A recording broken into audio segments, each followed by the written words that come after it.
آج ہم مدارس پہ جو کہ اسلام کے کلے ہیں اس پر کچھ بات کرنا چاہتے ہیں کہ مدارس کا اسلام کی ترویج و اشاعت میں کیا کردار ہے اور ہر صدی میں اسلام کی آگے منتقلی کے لیے اس میں تیار ہونے والے جو رجال ہیں ان کی کیا ذمہ داریاں رہیں، کیا کردار رہا۔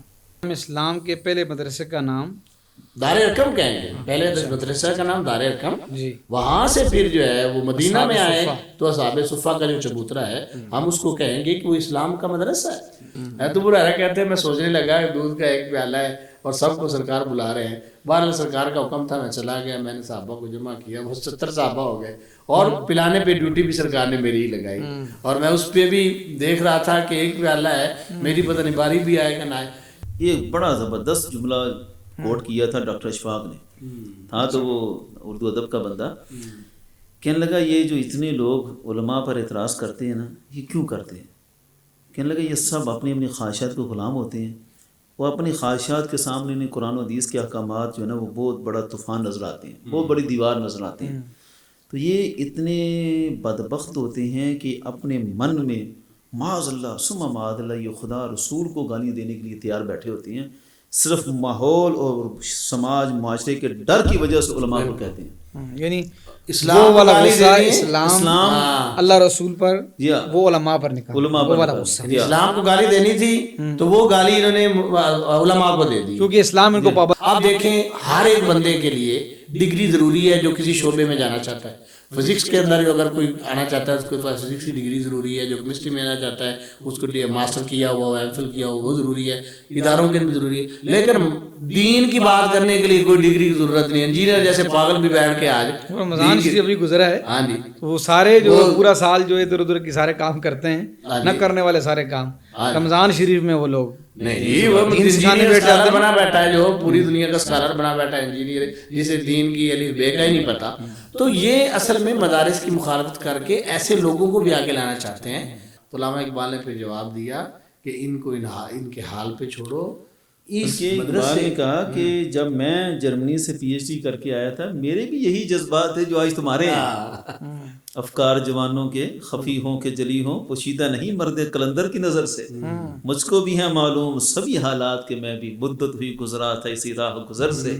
کہا کہ میرے بھی یہی جذبات تھے، لیکن بالآخر میں نے نتیجہ نکالا کہ اگر ہندوستان کی سرزمین پر جس طرح ہسپانیہ میں اسلام کی نشانی صرف مسجد قرطبہ اور قصر حمراء ہے، ہندوستان میں اگر اسلام کی نشانی صرف لال قلعہ اور بادشاہی مسجد رکھنا چاہتے ہو تو ان مدرسوں کو ختم کر دو، اور اگر ہندوستان میں اسلام کی نشانیوں کے ساتھ ساتھ مسلمان بھی باقی رکھنا چاہتے ہو تو یہ مدرسے ہی ہیں جو اسلام کے ساتھ رشتہ قائم رکھیں گے۔ بسم اللہ الرحمن الرحیم۔ السلام علیکم ورحمۃ اللہ وبرکاتہ۔ ڈی او ڈی اسٹوڈیو میں ایک نئے پروگرام مدارس کی اہمیت، ضرورت، اس کے ساتھ حاضر ہوں۔ اس وقت اس موضوع پر بات کرنے کے لیے میرے ساتھ تشریف فرما ہیں ممتاز عالم دین حضرت علامہ مولانا ڈاکٹر مفتی محمد زاہد محمود نعمانی جلالی صاحب۔ آپ کو اسٹوڈیو میں خوش آمدید کہتے ہوئے ان کی طرف بڑھتے ہیں۔ حضرت السلام علیکم ورحمۃ اللہ وبرکاتہ۔ اس موضوع پر بات کرنے کے لیے ہمارے اسٹوڈیو میں تشریف فرما ہیں دوسری شخصیت ممتاز عالم دین ہیں، پی ایچ ڈی ہولڈر ہیں، عظیم مذہبی سکالر ہیں، حضرت علامہ مولانا مفتی ڈاکٹر محمد فیاض فرقانی قادری جلالی صاحب حفظ اللہ تعالیٰ۔ ان کی جانب پڑھتے ہیں۔ حضرت السلام علیکم ورحمۃ اللہ۔ وعلیکم السلام ورحمۃ اللہ وبرکاتہ۔ کیسے مفتی صاحب؟ ٹھیک ٹھاک؟ جی الحمدللہ رب العالمین۔ حضرت آپ کا بھی شکریہ، آپ کا بھی شکریہ، آپ نے وقت نکالا، آپ تشریف لائے۔ محترم سامعین، ناظرین، آج ہم مدارس پہ جو کہ اسلام کے کلے ہیں اس پر کچھ بات کرنا چاہتے ہیں کہ مدارس کا اسلام کی ترویج و اشاعت میں کیا کردار ہے اور ہر صدی میں اسلام کی آگے منتقلی کے لیے اس میں تیار ہونے والے جو رجال ہیں ان کی کیا ذمہ داریاں رہیں، کیا کردار رہا۔ سب سے پہلے میں بڑھوں گا حضرت ڈاکٹر فیاض فرقانی صاحب کی طرف کہ حضرت آپ یہ بتائیں کہ مدارس کی جو اہمیت ہے اسلام میں اور قرآن و سنت کی نظر میں، خدا رسول کی نظر میں، وہ کیا ہے؟ بسم اللہ الرحمن الرحیم۔ مفتی صاحب، چونکہ آپ نے اس موقع پر اس موضوع کا انتخاب کر کے ہمیں دعوت دے کہ یہ مدارس پر بھی بہت بڑا احسان کیا ہے اور طلباء پر، اساتذہ پر، کیونکہ آج کل کلاسز کی ابتدا ہو رہی ہے اور ابتدا میں ہی آپ ماشاءاللہ یہ پروگرام کر رہے ہیں، یہ وقت کی ضرورت بھی ہے۔ جہاں تک سلسلہ یہ تعلیم و تعلم کا ہے تو قرآن اس بات پہ گواہ ہے، اللہ تعالیٰ قرآن پاک میں فرماتا ہے وَعَلَّمَ آدَمَ الْأَسْمَاءَ كُلَّهَا، کہ اللہ پاک نے خود تعلیم دی حضرت آدم علیہ السلام کو، اور اسی تعلیم کی بنیاد پر ہی اور اس علم کی بنیاد پر ہی پھر حضرت آدم علیہ السلام کو فوقیت عطا فرمائی تمام کے تمام فرشتوں پر۔ اب یہاں پر یہ بات واضح ہے کہ تعلیم دینے والا خدا تھا اور تعلیم لینے والے حضرت آدم علیہ السلام تھے، تو یہ تعلیم و تعلم کا سلسلہ اس وقت سے ہے جب سے یہ دنیا بنی ہے۔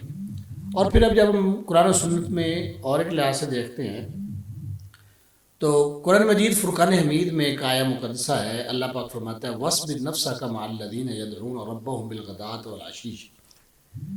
اس کا اگر شان ورود اور شان نزول دیکھا جائے تو وہ یہ ہے کہ حضور صلی اللہ علیہ وسلم کی بارگاہ میں اصحاب صفہ بیٹھ کے پڑھا کرتے تھے، اور نبی پاک صلی اللہ علیہ وسلم ان کے لیے اسپیشل وقت بھی نکالتے تھے، ایون کہ سرکار صلی اللہ علیہ وسلم ان کے خورد و نوش کا بھی اہتمام فرماتے تھے، ان کی بورڈنگ، ان کے بیٹھنے اٹھنے، ان کے لباس تک کا نبی پاک صلی اللہ علیہ وسلم خیال رکھا کرتے تھے۔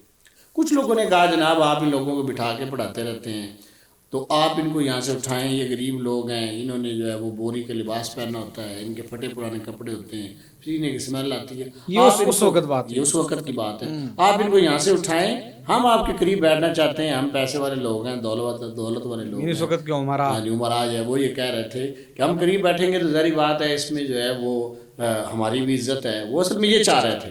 تو اللہ تعالیٰ نے قرآن مجید فرقان حمید کی آیت نازل فرمائی، اللہ فرمایا وَاصْبِرْ نَفْسَكَ مَعَ الَّذِينَ يَدْعُونَ رَبَّهُمْ بِالْغَدَاةِ وَالْعَشِيِّ، کہ محبوب نے کہو بیٹھنا ہے بیٹھو، نہیں بیٹھنا تو جاؤ، میں نے ان لوگوں کے ساتھ ہی بیٹھنا ہے جو تعلیم و تعلم کے لیے آیا۔ تو اب یہاں سے یہ پتہ چلتا ہے کہ یہ تعلیم و تعلم کا اور یہ مدرسے کا کانسیپٹ ہمارے محبوب صلی اللہ علیہ وسلم نے عطا فرما دیا تھا۔ اور ہم پھر دیکھتے ہیں کہ اب دیکھیں مکی زندگی ہے، مکی زندگی میں حضور صلی اللہ علیہ وسلم نے دار ارقم کو چنا، اور دار ارقم ایک بہت بڑا جو وہ مدرسہ تھا، یعنی ابتدائی جو صحابہ کرام نے تعلیم حاصل کی ہے وہ کہاں سے کی ہے؟ دار ارقم سے کی ہے۔ ایمان قبول کرتے ہیں، پھر وہاں پہ پڑھتے ہیں، اور پھر سرکار صلی اللہ علیہ وسلم ان کو ٹائم دیتے ہیں، انہیں پڑھاتے ہیں، اور ان میں 40ویں نمبر پر ایمان قبول کرنے والے حضرت سیدنا عمر فاروق رضی اللہ تعالیٰ عنہ، حضرت سیدنا صدیق اکبر رضی اللہ تعالیٰ نے خاص طور پر اپنے گھر میں ایک چبوترا سا بنایا ہوا تھا وہاں پہ قرآن پڑھنے کے لیے، اور آتا ہے کہ وہاں پہ کافر عورتیں بچے جو ہے نا وہ آ کے ان کا قرآن پاک سنا کرتے تھے۔ تو اب یہ سین ابی بکر بھی ایک مدرسے کا نام ہے اور دار ارقم بھی مدرسے کا نام ہے۔ پھر حضور صلی اللہ علیہ وسلم نے مکہ میں رہتے ہوئے تعلیم و تعلم کے لیے صحابہ کو دوسری جگہ بھی بھیجا ہے۔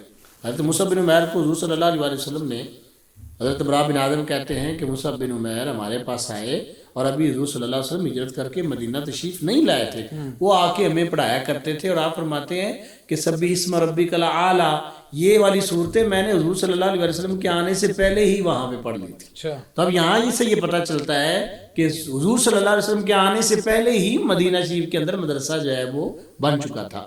پھر وہاں سے ہجرت کر کے جب سرکار صلی اللہ علیہ وسلم مدینہ شریف تشریف لے جاتے ہیں تو وہاں پہ پراورٹی کس چیز کو دی گئی، یہ بڑی قابل غور بات ہے۔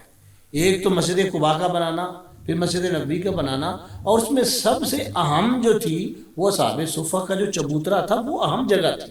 صحابہ کرام کہتے ہیں کہ ہم ڈھونڈنے کے لیے جب بھی جاتے تھے تو ہمیں پتہ ہوتا تھا کہ حضور صلی اللہ علیہ وسلم وہاں بیٹھ کر اپنے صحابہ کو پڑھا رہے ہوں گے، اور وہاں پہ 70 صحابہ کے بارے میں ابھی آتا ہے کہ 70 صحابہ بیٹھ کر حضور صلی اللہ علیہ وسلم کے پاس بیٹھ کے پڑھ رہے ہوتے تھے۔ یہ بہت بڑی یونیورسٹی ہے صفہ کا چبوترا کہ جہاں پہ نبی پاک صلی اللہ علیہ وسلم نے مدرسے کی ابتدا کی ہے۔ پھر حضرت سیدنا ابو ہریرہ رضی اللہ تعالیٰ عنہ ان طلباء میں سے ہیں جنہوں نے ہم اسلام کے پہلے مدرسے کا نام دار ارقم کہیں گے، پہلے مدرسہ کا نام دار ارقم، جی، وہاں سے پھر جو ہے وہ مدینہ میں آئے تو اصحاب صفہ کا جو چبوترا ہے ہم اس کو کہیں گے کہ وہ اسلام کا مدرسہ ہے۔ اور پھر حضور صلی اللہ علیہ وسلم نے اس چیز کو اتنی اہمیت دی، اتنی اہمیت دی، حدیثوں کے اندر آتا ہے کہ حضور صلی اللہ علیہ وسلم کے پاس جو مال صدقہ وغیرہ کا آتا تھا حضور صلی اللہ علیہ وسلم وہ اصحاب صفہ کو دیا کرتے تھے، اور اگر کوئی سرکار کو گفٹ بھی دیتا تھا تو اس میں صدقے میں حضور صلی اللہ علیہ وسلم خود شامل نہیں ہوتے تھے، وہ اصحاب صفہ کو دے دیتے تھے. لیکن جو گفٹ کوئی دیتا تھا، تحفے کے طور پر کوئی دیتا تھا، اس میں حضور صلی اللہ علیہ وسلم خود بھی شامل ہو جاتے تھے اور اصحاب صفہ کو بھی اس میں شامل کرتے تھے. اور ایک بڑا مشہور واقعہ ہے، حضرت ابو ہریرہ رضی اللہ عنہ کہتے ہیں کہ مجھے بھوک لگی تھی اور میں مسجد نبی میں تھا، حضرت ابوبکر صدیق آئے، انہوں نے مجھ سے کسی آیت کے بارے میں پوچھا، وہ بھی چلے گئے. حضرت عمر فاروق رضی اللہ عنہ آئے، انہوں نے بھی آیت کے بارے میں پوچھا، وہ بھی چلے گئے. حضور صلی اللہ علیہ وسلم تشریف لائے تو مجھ سے پوچھا کہ بھوک لگی ہوئی ہے، تو سرکار صلی اللہ علیہ وسلم نے مجھے اپنے پاس بٹھایا اور فرمایا کہ تمہاری ایک بھوک کا بندوبست کرتے ہیں. تھوڑی دیر کے بعد ایک دودھ کا پیالہ سرکار کے بارگاہ میں پیش کیا گیا. حضور صلی اللہ علیہ وسلم نے حضرت ابو ہریرہ سے کہا کہ جاؤ اصحاب صفہ کو بلا کر لاؤ، سب کو بلا کر لاؤ جو تمہارے ساتھ بیٹھ کے پڑھتے ہیں. حضرت ابو ہریرہ کہتے ہیں میں سوچنے لگا کہ دودھ کا ایک پیالہ ہے اور سب کو سرکار بلا رہے ہیں. بہرحال سرکار کا حکم تھا، میں چلا گیا، میں نے صحابہ کو جمع کیا، وہ 70 صحابہ ہو گئے، اور پلانے پہ ڈیوٹی بھی سرکار نے میری ہی لگائی. اور میں اس پہ بھی دیکھ رہا تھا کہ ایک پیالہ ہے، میری پتہ نہیں باری بھی آئے کہ نہ آئے. کہتے ہیں کہ میں نے بہرحال پلایا تو وہ دودھ کم نہ ہوا، میرے لیے بچا. سرکار نے مجھے 3 مرتبہ فرمایا تم پیو تم پیو تم پیو، اور پھر چوتھی مرتبہ سرکار نے خود پیا. اب یہاں پہ ایک قابل غور بات مفتی صاحب، بڑی قابل غور ہے. یہ جو لوگ پڑھنے پڑھانے والے ہیں ان سے محبت کا انداز دیکھیں کیا ہے. کون سی پیالے پہ ایسی جگہ نہیں ہوگی کہ جہاں پہ سرکار صلی اللہ علیہ وسلم کے صحابہ کا منہ نہیں لگا ہوگا. ان سب کے بعد میں سرکار کا پڑھنا اور پینا، یہ اس بات کی دلیل ہے کہ سرکار ان سے بڑی محبت فرماتے ہیں. اب یہ ان سب کے بعد میں حضور صلی اللہ علیہ وسلم کا اس دودھ کو پینا اس بات کی دلیل ہے کہ حضور صلی اللہ علیہ وسلم صحابہ سے بڑی محبت کرتے ہیں جو دین پڑھنے والے ہیں، جو دوسرے لفظوں میں مدرسے کے طالب علم ہیں. اور پھر حضور صلی اللہ علیہ وسلم نے اس بات کا درس اپنے صحابہ کو بھی دیا. صحابہ بھی ان کے ساتھ بڑی محبت کا اظہار کرتے تھے، بڑی شفقت کا اظہار کرتے تھے کہ یہ وہ لوگ ہیں جو حضور صلی اللہ علیہ وسلم کے پاس بیٹھ کے دین پڑھتے ہیں. تو صحابہ کرام جو ان کو اہمیت دیتے تھے. تو یہ سرکار صلی اللہ علیہ وسلم کی جو زندگی ہے نا، مکی زندگی ہو یا مدنی زندگی ہو، ان میں 2 جگہوں کو بڑی اہمیت حاصل رہی ہے، ایک مسجد کو اور ایک مدرسہ کو. اور وہ مدرسہ چونکہ بنیاد تھی، تعلیم کے بغیر، دین کے علم کے بغیر تو کوئی بھی آگے نہیں بڑھ سکتا. قرآن واضح کہتا ہے یرفع اللہ الذین آمنوا منکم والذین اوتوا العلم درجات، اللہ تم میں سے ان لوگوں کے درجات کو بلند کرے گا جو ایمان والے ہیں اور علم والے ہیں. قل هل يستوي الذين يعلمون والذين لا يعلمون، اے محبوب کہہ دیجئے کہ علم والے اور بغیر علم کے کیا وہ برابر ہیں؟ they are not equal، وہ برابر نہیں ہیں، بلکہ علم والوں کا زیادہ درجہ ہے. اور یہاں پہ ایک آپ اور بات جو ایڈ کرنا چاہتا ہوں، حضور صلی اللہ علیہ وسلم نے اصحاب علم کو ترجیح دی. ایک دن مسجد میں تشریف لائے، سرکار نے دیکھا مسجد نبی میں 2 حلقے ہیں، ایک ذاکرین کا حلقہ ہے. سرکار صلی اللہ علیہ وسلم نے ان کو کہا کہ تم بہتری پر ذکر کر رہے ہو، اچھا کام کر رہے ہو، لیکن وہاں بیٹھے نہیں. سرکار آگے تشریف لے کے آگے جا کے دیکھا تو صحابہ کرام ایک دوسرے کو پڑھا رہے تھے. تو اس وقت سرکار نے کیا فرمایا؟ سرکار نے فرمایا کہ انما بعثت معلما، میں یہاں بیٹھنا پسند کروں گا کیونکہ مجھے معلم بنا کے دنیا میں بھیجا گیا.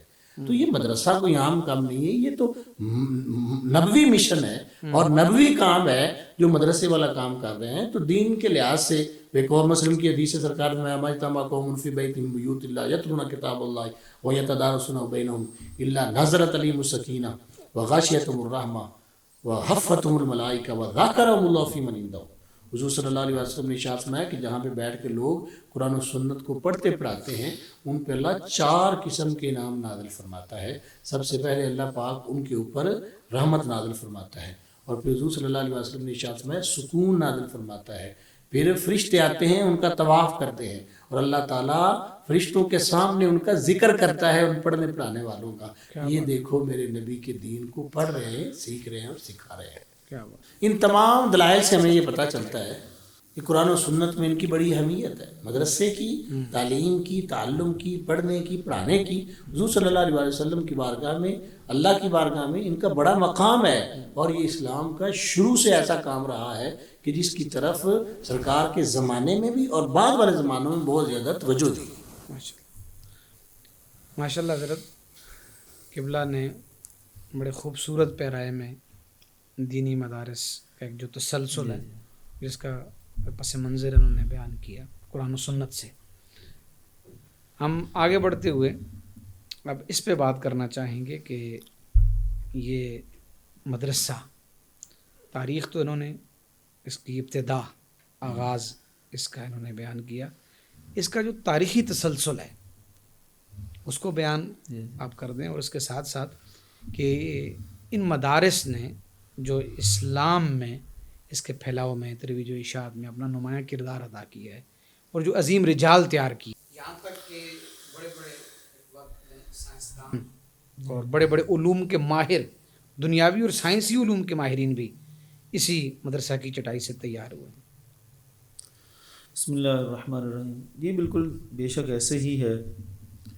اصل میں اللہ کے فضل و توفیق سے ہمارا جو دین ہے ایک جامع دین ہے۔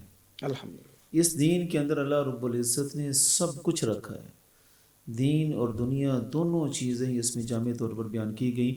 یہی وجہ ہے کہ یورپ کی تاریخ اٹھا کر دیکھیں تو ان کے تو پلے کچھ بھی نہیں ہے۔ ان کی تاریخ میں ہمارے ہسپانیہ سے پہلے وہ تو بالکل جھاڑ پھونک پر گزارا کرنے والے لوگ تھے، انہیں جو کچھ ملا ہے ہسپانیہ سے ملا ہے۔ اقبال نے کہا نا، حکومت کا تو کیا رونا کہ وہ ایک عارضی شے تھی، نہیں دنیا کے آئینے مسلم سے کوئی چارہ، مگر وہ علم کے موتی کتابیں اپنے آبا کی، جو دیکھیں ان کو یورپ میں دل ہوتا ہے سی پارا۔ اقبال نے ساری لائبریریاں دیکھیں اور سارا یہ تسلسل اقبال نے اچھی طرح دیکھا تھا۔ الغرض اب ہسپانیہ جو علم کا مرکز تھا، ہمارے اتنے جامعات تھے، ادارے تھے، وہ سب دین اور دنیا دونوں تعلیموں کے جامع ادارے ہوتے تھے۔ انہیں آپ مدرسہ کہہ لیں، جامعہ کہہ لیں، یا انگلش میں اسے ہی یونیورسٹی کہہ لیں۔ یعنی یہ دو الگ الگ چیزیں نہیں تھیں، یہ ایک تھا، تقسیم نہیں تھی، یہ بھی سازش ہے۔ جی یہ تو انگریز دور کے بعد پھر ایک بہت بڑی تاریخ ہے مدارس کے ساتھ ہوا کیا، ہمارے نظام تعلیم کو کتنا برباد کیا گیا۔ آج یہ لبرل لوگ یہ تو دکھاتے ہیں کہ جناب فلاں قلعہ بنایا گیا، فلاں تاج محل بنا دیا، یہ بھی دکھائیں کہ جب انگریز آیا تھا تو بنگال میں 500 یونیورسٹیاں تھیں، یہ بھی بیان کریں کہ پنجاب میں کتنے سینکڑوں یونیورسٹیاں ادارے تھے، ہر طرف جو بھی تھا وہ اسلامی علوم کے جو مراکز تھے وہیں سے سب کچھ نکلا تھا، سب کچھ اسلامی اداروں میں ہی پڑھایا جاتا تھا اور دین پڑھنے والے ہی ہر فن کے ماہر ہوتے تھے۔ یہ انگریز دور میں آ کر چونکہ اس نے ہماری تعلیم کا نظام بالکل تباہ و برباد کر دیا، اور اس کے بعد پھر ہمارے علماء نے بڑی قربانیاں دے کر اپنی کوشش آپ کے تحت اسلام کی تعلیم کے نظام کو زندہ کیا۔ ان کا تو مشن یہی تھا۔ لارڈ میکالے نے جو نظام تعلیم دیا، اقبال نے اس کا وہ نقشہ کھینچا نا، ایک لرد فرنگی نے کہا اپنے پسر سے، لرد فرنگی، فرنگی لاڈ کو اردو میں تعبیر کرتے ہوئے لرد سے تعبیر کیا کہ ایک لرد فرنگی نے کہا اپنے پسر سے، منظر وہ کر پیدا کہ آنکھیں نہ ہوں سیر، کیسا نظارہ بناؤ کہ آنکھیں سیر ہی نہ ہوں ان کو دیکھ کر۔ تو آگے لکھا کہ تعلیم کے تیزاب میں ڈال اس کی خودی کو، ہو جائے ملائم تو جدھر چاہے ادھر پھیر، تاثیر مقصیر سے بڑھ کر ہے یہ تیزاب، سونے کا حوالہ ہو تو مٹی کا ہے ایک ڈھیر۔ یعنی یہ ایک انگریز کا ایک نظام تھا کہ یہ سب کچھ وہ ختم کریں۔ اقبال نے دوسرے مقام پر کہا نا، جس کا آج نقشہ ہم دیکھ رہے ہیں، یہ جو ملحدین آ رہے ہیں یونیورسٹیوں سے اور دنیاوی تعلیم کے اداروں سے، اقبال کہتا ہے کہ ہم سمجھتے تھے کہ لائے گی فراغت تعلیم، کیا خبر تھی کہ چلا آئے گا الحاد بھی ساتھ۔ اس وقت ہمارے اقبال کہہ رہے تھے کہ الحاد کا خطرہ تو ہمیں تو اندازہ ہی نہیں تھا کہ یہ بھی ہو جائے گا ساتھ۔ اور پھر مدرسہ کیا تھا، جب نظام تعلیم انگریزوں کے ہاتھ میں آیا اور انہوں نے اس چیز کو پروموٹ کیا اور اس کو ہمارے مفکرین نے محسوس کیا۔ اقبال جیسا مفکر، بات کر رہا ہوں، اس سے پہلے تو جو ہمارے حکومتیں تھیں انہوں نے مدارس کو بہت زیادہ پروٹوکول دیا، دیکھ لے پیچھے چلے جائیں، اگر ہم آپ نے دیکھتے ہیں کہ سلجوق سلطنت میں یہ مدرسہ نظامیہ کا ایک پورا نیٹ ورک تھا، اور نیٹ ورک کے اندر بڑے بڑے مدارس تھے۔ پھر ہم دیکھتے ہیں کہ غزنوی دور کے اندر ہے، وہ تو یہاں پہ اتنے مدارس بنے تھے، سلطان محمود غزنوی نے ایک بہت بڑا جو ہے وہ مدارس کا جال بچھا دیا تھا۔ اور یہ جو ڈاکٹر صاحب کی بات ہے کہ اس سے پہلے ہماری حکومتوں نے ان مدارس کو پروموٹ کیا، انگریز بدبخت نے آ کے نا اس کو علیحدہ کر دیا۔ شاہ جہاں کے دور میں آفتاب پنجاب مولانا عبدالحکیم سیالکوٹی صاحب آفتاب پنجاب، ان کے سپرد تھا سارا نظام تعلیم. اچھا. اور وہ بہت بڑے علامہ ہیں، ان کا تو چرچا عربوں میں ہے. آفتاب پنجاب، انہوں نے حضرت مجدد الفسانی علیہ الرحمہ کو مجدد الفسانی کا لقب دیا تھا. الغرض علماء کے ہاتھ میں نظام تھا اور اللہ کے فضل سے عروج بھی تھا اسلام. عروج. یہ جو لبرل لوگ باتیں کرتے ہیں نا، یہ اسلام کے عروج کے ساتھ، اسلام کا عروج تو کیا پوری دنیا میں امن کا عروج تھا. بالکل حقیقت یہ ہے. اقبال نے کہا نا، مکہ نے دیا خاک جنیوا کو یہ پیغام، جمعیت اقوام کہ جمعیت آدم، کہ یہ قوموں کے جمگھٹے جمع کرنا کچھ نہیں ہے، آدم علیہ الصلوۃ والسلام کے نظریے پر سب کو جمع کرنا یہ اصل دین ہے. پر وہ تو ہمارے دین نے کیا. مکہ نے دیا خاک جنیوا کو یہ پیغام. الغرض اسلام کے عروج کے دور میں پوری دنیا کے لیے امن، سکون، ترقی، خوشحالی سب کچھ تھا. کہیں اتنی قتل و غارت نہیں ہوئی تھی. اسلام کی تاریخ میں کوئی دکھائے کہ یہ جنگ عظیم اول، جنگ عظیم دوم، جس میں کروڑ کروڑ انسان قتل ہو رہے ہیں، یہ سب تباہیاں وہ لے کر آئے ہیں.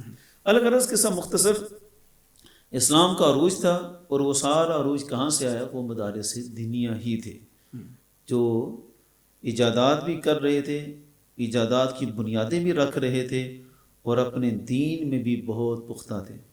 ایسا یہ جو پہلا سائنس کا تجربہ ہوا تھا وہ دمشق کی مسجد کے تالاب کے اندر پہلا، سب سے پہلا سائنسی جو ہے تجربہ دمشق کی جامع مسجد کے تالاب میں ہوا ہے. یعنی وہ جب دمشق کی جامع مسجد جو ہے، وہ ظاہر سی بات ہے کہ ایک یونیورسٹی کی اہمیت تھی اس کو، تو وہاں پر یہ تجربات بھی ہو رہے تھے جیسے ہمارے سائنسدان اس وقت تھے. بہرحال بات ذرا ہماری تھوڑی سی بکھر گئی ہے، تھوڑا سا ہم نے بتا دیا ہمارے مدارس کیا کرتے رہے تاریخ میں. بات یہ تھی کہ انگریز دور میں آ کر انہوں نے یہ سسٹم سارا ختم کرنے کی پوری کوشش کی. لارڈ میکالے کا جو نظام تعلیم تھا اس میں تو یہی چاہتے تھے کہ یہ اپنی شکل و شباہت سے ہندوستانی نظر آئیں اور اپنی سوچ فکر کے زاویے سے ہی یہ مکمل انگریز بن جائیں. یہ اقبال کا جو شعر ہے نا، فکر عرب کو دے کر فرنگی تخیلات، یہ فکر عرب کو دے کر فرنگی تخیلات، اسلام کو حجاز و یمن سے نکال دو. یہ ان کا مشن تھا. اہل عرب سے ان کی روایات چھین لو، آہو کو مرغزار ختن سے نکال دو. یعنی ختن کی شان و شوکت تو وہ آہو سے ہے کہ وہاں کے ہرن بڑے مشہور ہیں، وہی اگر نکل گیا تو پیچھے کیا رہا. تو ان کا ایک بڑا خطرناک مشن تھا، لیکن اس مشن کو ناکام کیا اللہ کے فضل سے ہمارے علماء نے. حضرت تاجدار گولڑا سیدنا پیر مہر علی شاہ صاحب رحمۃ اللہ تعالیٰ علیہ، آپ کو کسی نے جب خط لکھا نا مسلمانوں کی حالت زار اور تعلیمی پسماندگی کے لحاظ سے، تو اس کا ایک بڑا کامل جواب دیا پیر مہر علی شاہ صاحب نے، مکتوبات میں وہ موجود ہے. آپ نے فرمایا کہ علماء اہل اسلام جو قرآن و سنت کے علم کے وارث تھے، انہوں نے جیسے تیسے حالات میں دین کا جو علم تھا، علمی سرمایہ تھا جو دین کا، ہر طرح کی سختیوں، ظلم و جبر میں پھر بھی محفوظ رکھا ہے. فرمایا کہ ہمارے ذمے جو تھا ان حالات میں جب کافروں نے ظلم و ستم کی انتہا کی، اللہ کے فضل سے ہم نے تو نہیں دین کو ضائع ہونے دیا. ایجادات فرمایا عام مسلمانوں کے ذمے اور دیگر چیزیں وہ دوسری جو ہیں ان کے ذمے تھی، انہوں نے بھی کام کرنے تھے، لیکن ہمارے ذمے جو تھا ہم نے تو پورا کیا. وہ ایک مجھے واقعہ یاد آتا ہے، ایک وہ آرٹسٹ تھا خلیل الرحمن، مولانا خادم حسین رضوی صاحب کے عرس کے موقع پر اس نے بڑا ایک طنز کر دیا علماء کے اوپر. علماء کی بہت بڑی جماعت تھی، ہزاروں لاکھوں میں تھے، تو کہنے لگا جی علماء کو چاہیے کہ ایجادات کریں. تو اس کا بڑا سادہ سا جواب کہ علماء کے ذمے جو دین کی حفاظت کا ذمہ تھا وہ اللہ کے فضل سے کرتے آ رہے ہیں. جو ہمارے پیر میر علی شاہ صاحب نے فرمایا نا، اس دور سے لے کر، پہلے دور سے لے کر بلکہ آج تک جیسے بھی حالات میں کر رہے ہیں. ایجادات کرنا اور دیگر معاملات میں، سائنسی معاملات میں ترقی کرنا، وہ ہمارے اسلاف نے قربانیاں دے کر یہ ملک بنایا، یونیورسٹیاں بنائی ہیں، سارا کچھ بنایا. یہ تو آپ لوگوں کے ذمہ تھا. مدارس میں آنے والے تو 1% بھی سے بھی کم ہوں گے طلباء، باقی سارے جو طلباء ہیں کا فنڈ مختص ہے، اربوں روپے کا فنڈز ہے اور اتنا کچھ ہے ان کے لیے، ساری صورتیں ہیں، کیا کیا بتائیں. ہم بھی یونیورسٹی میں بھی پڑھے ہیں، تو سب کچھ ان کے سپرد ہے. تو اتنی سہولتیں ہیں, ایجادات پھر بھی ہم نے کی, ایجادات ترقی پھر بھی ہم نہیں کرنی. یعنی جتنا پیسہ ان پہ لگایا گیا وہ تو فارغ بیٹھ کے ڈرامے لکھنے پر بیٹھ گئے, ڈرامے لکھ رہے ہیں. بھائی تیرے ذمہ تھا کہ یہ تم کرتا, آخر تم سب مسلمانوں کے بچے ہو, مسلمانوں کی اولاد ہو. یہ یونیورسٹی میں جانے والے انہی کی اولاد ہیں کہ جنہوں نے اس ملک کو بنانے کے لیے, اسلام کا وطن بنانے کے لیے اتنی قربانیاں دی. ہر ایک کے ذمہ اپنا اپنا شعبہ ہوتا ہے, اپنے اپنے شعبے میں ہر بندہ اپنا کام کر رہا ہوتا ہے. قصب کمال کن عزیز جہاں شبی ایک معروف جو ہے وہ اصول. اس بات سے جو مجھے سمجھ میں آ رہا ہے, دیکھیں نا ہمارا قصور تو تب ہوتا جب رمضان شریف میں تراویح پڑھانے کے لیے حافظ نہ ملتے, جمعہ پڑھانے کے لیے خطیب نہ ملتے, یا دینی رہنمائی کے لیے مسائل بتانے کے لیے کوئی مفتی صاحب نہ ملتے. اچھا اس کو اگر ہم کھولیں نا, اگر یہ اس کو کھولا بھی جا سکتا ہے کہ ایک یونیورسٹی میں کئی شعبہ جاتا ہے. آپ دیکھیں وہاں پر سائیکالوجی کا علیحدہ شعبہ ہے, وہاں پر فزکس کا علیحدہ شعبہ ہے, کیمسٹری کا علیحدہ شعبہ ہے. اچھا وہاں یہ اعتراض نہیں کرتے کہ فزکس پڑھنے والے بھائی تم کیمسٹری والا کام کیوں نہیں کر رہے, کیمسٹری والوں کو یہ نہیں کہتے تو فزکس والا کام کیوں نہیں کر رہے. جمع اسلامیات کا بھی ہوتا ہے, اسلامیات. اچھا وہاں جو اسلامیات پڑھنے والے ہیں ان کو کبیر نے کہا کہ تم جناب آج فزکس کی کلاس میں کیوں نہیں آئے, تم نے وہاں پہ جا کے جو ہے وہ تجربات کرنے تھے. یعنی وہاں یہ اعتراض نہیں ہوتا, اور سارے کے سارے اعتراض آ کے مدارس پہ ہوتا ہے کہ جو نہ حکومتوں سے فنڈ لیتے ہیں, نہ انہیں کوئی باعث فنڈنگ ہوتی ہے, اپنے بہار پہ اور اپنی محنت پہ, اپنی کوشش سے. یہ فنڈ کیوں, یہ اعتراض پتہ کیوں ہوتا ہے؟ یہ بڑا زبردست جملہ کوٹ کیا تھا ڈاکٹر اشفاق نے, تھا تو وہ اردو ادب کا بندہ. کہنے لگا یہ جو اتنے لوگ علماء پر اعتراض کرتے ہیں نا, یہ کیوں کرتے ہیں؟ کہنے لگا یہ سب اپنی اپنی خواہشات کو غلام ہوتے ہیں, وہ اپنی خواہشات کے سامنے انہیں قرآن و حدیث کے احکامات جو ہے نا وہ بہت بڑا طوفان نظر آتے ہیں, بہت بڑی دیوار نظر آتے ہیں. تو یہ اتنے بدبخت ہوتے ہیں کہ اپنے من میں معاذ اللہ ثم معاذ اللہ یہ خدا رسول کو گالیاں دینے کے لیے تیار بیٹھے ہوتے ہیں, صرف ماحول اور سماج معاشرے کے ڈر کی وجہ سے علماء کو کہتے ہیں. یعنی اسلام والا گالی غصہ دینی, اسلام اللہ رسول پر, وہ علماء پر نکالا, علماء وہ والا پر غصہ, اسلام کو گالی دینی تھی تو وہ گالی انہوں نے علماء کو دے دی کیونکہ اسلام ان کو پابند کرتا ہے. اچھا ڈاکٹر صاحب اس میں نا ایک اور بھی وہ واقعہ شاید آپ نے بھی پڑھا ہو کہ علامہ اقبال کے دوست تھے جو پاک پتن میں ایک انہوں نے نا وہاں پر جگہ تھی مدرسے کی, تو اس مدرسے کی جگہ کو انہوں نے کنورٹ کر کے ایک اسکول بنا دیا, اور وہ پھر علامہ اقبال سے ملنے کے لیے آئے. اچھا جب وہ ایک دفعہ پہلے کہیں گئے تو پیچھے سے انہوں نے لوگوں نے پھر اسکول کو مدرسے میں بدل دیا. اس نے چونکہ کہا جی تمہیں انگلش کی ضرورت ہے, تمہیں ان چیزوں کی ضرورت ہے, تو مدرسے کو چھوڑو اور اسکول کا یہاں پہ سسٹم کرو, تمہیں انگلش پڑھنی چاہیے, تمہیں جیسے آج یہ لوگ اعتراض کر دیتے ہیں. تو ان لوگوں کو قائل کار کرا کے نا مدرسہ ختم کر کے انہوں نے وہاں پہ اسکول بنایا. وہ کسی جگہ پہ گئے تو پیچھے سے نا لوگوں نے مل کے نا وہ اسکول ختم کر کے پھر مدرسہ بنا دیا. اب وہ شکوہ کرنے کے لیے نا پھر علامہ اقبال کے پاس یہاں خط لکھا کہ مجھے شکوہ ہے ان لوگوں سے, میں انہیں چاند پہ لے جانا چاہتا ہوں اور یہ زمین پہ رہنا چاہتے ہیں, یہ مدرسہ بنا کے بیٹھے ہیں, میں ان کو اسکول بنا کے دینا چاہتا ہوں. تو علامہ اقبال نے پھر جواب دیا کہ ان کو ان کے حال پہ چھوڑو. اقبال نے کہا کہ جب میں جرمنی سے پی ایچ ڈی کر کے آیا تھا میرے بھی یہی جذبات تھے جو آج تمہارے ہیں. افکار جوانوں کے خفی ہوں کہ جلی ہوں, پوشیدہ نہیں مرد قلندر کی نظر سے, مجھ کو بھی ہے معلوم سبھی حالات کہ میں بھی مدت ہوئی گزرا تھا اسی راہ گزر سے. کہا کہ میرے بھی یہی جذبات تھے, لیکن بالآخر میں نے نتیجہ نکالا کہ اگر ہندوستان کی سرزمین پر جس طرح ہسپانیہ میں اسلام کی نشانی صرف مسجد قرطبہ اور قصر حمراء ہے, ہندوستان میں اگر اسلام کی نشانی صرف لال قلعہ اور بادشاہی مسجد رکھنا چاہتے ہو تو ان مدرسوں کو ختم کر دو, اور اگر ہندوستان میں اسلام کی نشانیوں کے ساتھ ساتھ مسلمان بھی باقی رکھنا چاہتے ہو تو یہ مدرسے ہی ہیں جو اسلام کے ساتھ رشتہ قائم رکھیں گے. اس نے کہا یہ مدرسوں کی زیادہ ضرورت ہے. اقبال نے خود اس کو پیغام دیا کہ چھوڑو یہ اسکول قائم کرنے کا جذبہ, مدرسہ قائم ہونے دو, مسلمانوں کا جو اسلام کے ساتھ رشتہ قائم ہونا ہے وہ اسی کے ذریعے ہونا ہے. اور آج اس کے عملی نمونہ بھی دیکھ لیں, کتنے حفاظ ہیں جو یونیورسٹیوں سے میسر آئے, کتنے مفتی ہیں جو کالجوں سے تیار ہوئے. یہ سب کچھ اگر ہے تو مدارس کی برکت سے ہے. الحمدللہ. میرے خیال میں اس میں نا یہ بھی ہم بات کہہ سکتے ہیں کہ چونکہ ایمان کی حفاظت یہ معاملہ یہ سارے چونکہ دین کے ساتھ ریلیٹڈ ہے, تو اگر کاموں کی تقسیم کی جائے نا تو سب سے بڑا کام تو ایمان بچانا ہے, اور وہ کام مدارس نے کیا ہے، مدارس نے اور مدارس نے لوگوں کی ایمان بچائے، لوگوں کو دین دی، لوگوں کو قرآن کی تعلیم دی ہے. بلکہ وہ قدرت اللہ شہاب نے شہاب نامے کے اندر یہ لکھا ہے کہ وہ کون ہے جو صبح آ کے فجر کی اذانیں پڑھتا ہے، اور وہ کون ہے جو تمہیں صبح اٹھا کے دین کی تعلیم دیتا ہے. تو یہ عالم ہی ہے جو مدارس سے تیار ہو کے وہاں پہ تمہیں دین کی تعلیم بھی دیتے ہیں، تمہیں اٹھاتے بھی ہیں، تمہیں جگاتے بھی ہیں. بیداری میں بھی ان کا کردار ہے، کردار سازی میں بھی ان کا کردار ہے. اس وجہ سے یہ مدارس کو جو صحیح طبقہ ہے نا اس شعبے کے اندر بھی وہ مدارس کی خدمات کو مانتا ہے.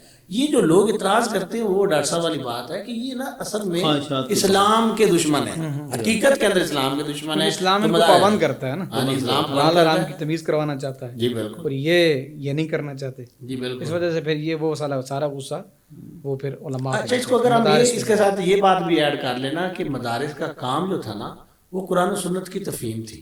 ٹھیک ہے، یہ اصل میں یہ راستہ ساری چیزوں کو الہاد کو راستہ دینا چاہتے ہیں معاذ اللہ، یہ جنسی برابری کو راستہ دینا چاہتے ہیں، یہ غلط کاموں کو راستہ دینا چاہتے ہیں جس کی وجہ سے مدارس کی مخالفت کرتے ہیں. آپ دیکھیں ہر ایک بندے کے لیے ڈگری ضروری ہے جو کسی شعبے میں جانا چاہتا ہے. فزکس کے اندر اگر کوئی آنا چاہتا ہے اس کے پاس فزکس کی ڈگری ضروری ہے. جو کیمسٹری میں آنا چاہتا ہے اس کو ماسٹر کیا ہوا ہو، ایم فل کیا ہوا وہ ضروری ہے. اداروں کے اندر ضروری ہے. لیکن دین کی بات کرنے کے لیے کوئی ڈگری کی ضرورت نہیں. انجینئر جیسے پاگل بھی بیٹھ کے آج رمضان شریف ابھی گزرا ہے، ہاں جی، وہ سارے جو پورا سال جو ادھر ادھر کے سارے کام کرتے ہیں، نہ کرنے والے سارے کام رمضان شریف میں وہ لوگ نہیں، وہ انجینئر اسکالر بنا بیٹھا ہے جو پوری دنیا کا اسکالر بنا بیٹھا ہے انجینئر، جسے دین کی الف بے کا ہی نہیں پتا. تو یہ اصل میں مدارس کی مخالفت کر کے ایسے لوگوں کو بھی آگے لانا چاہتے ہیں تاکہ معاذ اللہ اسلام کا یہ چہرہ دکھایا جائے. اور یہ اسلام کا چہرہ حقیقی نہیں ہے. حقیقی چہرہ تو وہ ہے جو قرآن و سنت مدارس میں پڑھایا جا رہا ہے. مدارس میں جو علماء پڑھنے آتے ہیں ان کے پیش نظر یہ مقاصد بھی ہونے چاہیے جو ہمارے اسلاف کی امانت ہے. تو پیر میرے علی شاہ صاحب علیہ رحمۃ نے ذکر کیا اپنے مکتوب میں کہ ہمارے ذمے جو امانتیں تھیں ہم نے اپنے اسلاف سے وصول کرنی ہے اور اگلی نسل کو منتقل کرنی ہے. یہ جو ذمہ ہے یہ ہر نسل نے بحسن و خوبی نبھایا ہے، اور اگلی جو نسل ہے ان تک اسلام اسی شکل و صورت میں اجماع امت کے ساتھ اسی عقیدے کے ساتھ منتقل کرنا یہ بہت بڑی ذمہ داری ہے. اور اس کے لیے پھر ظاہر ہے طوفانوں کا مقابلہ بھی کرنا پڑتا ہے، ہر طرح کے حالات کا سامنا بھی کرنا پڑتا ہے. تو ان سب چیزوں کے لیے تیار رہ کے بندہ احیاء دین کے لیے نکلے تو ضرور اللہ رب العزت کی طرف سے مقبولیت میسر آتی ہے. اللہ رب العزت ہی بندے کی رہنمائی فرما دیتا ہے. اس میں آخر میں پروگرام کے آپ کے پروگرام کی وساطت سے کچھ پیغامات دینا چاہوں گا. ایک پیغام تو میں دوں گا ان والدین کو جن کو اللہ پاک نے اولاد سے نوازا ہوا ہے. اگر آپ کے اللہ پاک نے آپ کو اولاد دی ہوئی ہے، 2 بیٹے ہیں تو ان میں سے ایک بیٹے کو تو کم از کم آپ حافظ قرآن عالم دین بنائیں، اور اگر ایک ہے تو اسے ایک کو ہی دین پہ لگائیں. آپ کو اللہ نے بیٹیاں دی ہیں تو بیٹیوں کو بھی آپ دین پڑھائیں. ایک بیٹی اگر سدھر گئی اور ایک بیٹی اگر پڑھ گئی تو وہ پورے کا پورا خاندان اس کا. حضرت آپ کہہ رہے ہیں لوگوں کا ذہن یہ ہے کہ اگر یہ حافظ بن جائے گا، عالم بن جائے گا، مدرسے والی طرف آ جائے گا تو پھر یہ روٹی کہاں سے کھائے گا؟ اس کا مطلب ہے یہ ترقی کیسے کرے یہ رازق ہی لوگ ہیں کہ رزق انہوں نے دینا ہے، رازق تو اللہ ہے. یہ تو ایک شیطانی وسوسہ ہے، اور یہ یقیناً ان لوگوں کے میرے خیال میں اگر دیکھا جائے تو علماء الحمدللہ کھانا بھی بہت اچھا کھاتے ہیں، علماء جو ہے لباس بھی بہت اچھا پہنتے ہیں. ہاں اپنی فیلڈ کے اندر ماہر بن جائے گا تو الحمدللہ وہ بہت آگے جا سکتا ہے. تو یہ کوئی بات نہیں ہے، اس کو کوئی اہمیت اس لحاظ سے نہیں دی جا سکتی. دوسرا پیغام میں دوں گا ان لوگوں کو جو مدارس کے ساتھ تعاون کرتے ہیں کہ آپ یہ جو کام کر رہے ہیں یقیناً یہ بہت بڑا کام ہے. حضور صلی اللہ علیہ وسلم نے ارشاد میں نا کون عالمہ، کر سکتے ہو تو کرو، علم حاصل، عالم بن جاؤ. اگر عالم نہیں بن سکتے تو متعلم بن جاؤ، اور اگر متعلم نہیں بن سکتے تو کم از کم ان سے محبت کرنے والے بن جاؤ. تو یہ جو آخری شعبہ ہے، اگر کوئی لوگ ایسا کر رہے ہیں، تعاون کر رہے ہیں، تو وہ اس حدیث پاک کے مطابق وہ خدمت کر رہے ہیں. اور یہ خدمت جو ہے ان کی بہت بڑی خدمت ہے. انشاءاللہ اس خدمت کا انہیں بہت بڑا اجر و ثواب ملے گا. کسی پروپیگنڈے کا وہ حصہ نہ بنے. اور اگر مدارس کے خلاف پروپیگنڈا کیا بھی جا رہا ہے، آج نئے طریقے سے پروپیگنڈا ہے جی مدارس میں کیا دو گے تو کیا ہوگا، ادھر دے دو، فلاں جگہ سے اپنا سرمایہ لگا دو. اس وجہ سے میں ان سے بھی کہوں گا کہ آپ مدارس کے ساتھ تعاون کر رہے ہیں، مزید تعاون کریں تاکہ یہ ادارے جو ہے وہ اچھے طریقے سے چل سکیں. محترم ناظرین، آپ نے ہمارے دونوں معزز مہمانوں کی گفتگو سنی. بہت ہی علمی گفتگو تھی اور متاثر کن تھی. اللہ تبارک و تعالیٰ ہمیں ان باتوں پر عمل کرنے کی توفیق عطا فرمائے.